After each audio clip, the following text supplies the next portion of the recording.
আসসালামু আলাইকুম রহমতুল্লাহ। আশা করি সবাই ভালো আছেন। আজ আমরা শিখব ইলাস্ট্রেটরে কিভাবে রিফ্লেকশন শ্যাডো তৈরি করতে হয়।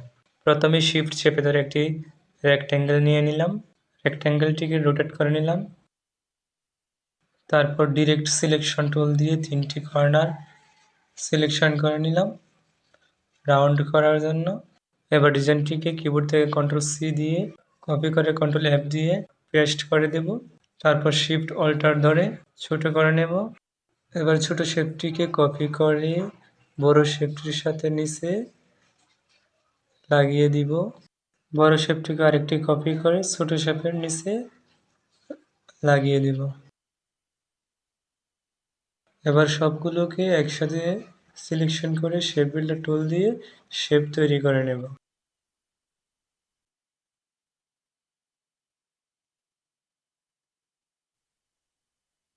অল্টার চেপে মধ্যের শেপটি ডিলিট দিয়ে দিব। এবার স্ট্রোক কালার থেকে ফিল কালার করে নিলাম। আইড্রপার দিয়ে গ্রেডিয়েন্ট কালারটা নিয়ে আসলাম।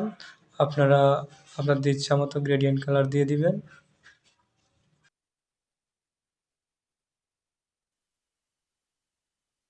এবার ডিজাইনটিকে আরেকটি কপি করব। তার জন্য ডিজাইনটি সিলেকশন করে মাউসের রাইট বাটন ক্লিক করে ট্রান্সফর্ম থেকে রিফ্লেক্ট এখানে হরিজন্টাল করে দেব।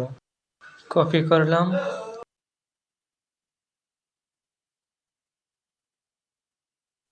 টুলবার থেকে একটি রেক্ট্যাঙ্গেল নিয়ে নিব। নিয়ে নিচের ডিজাইনটি সমপরিমাণ করে দিব।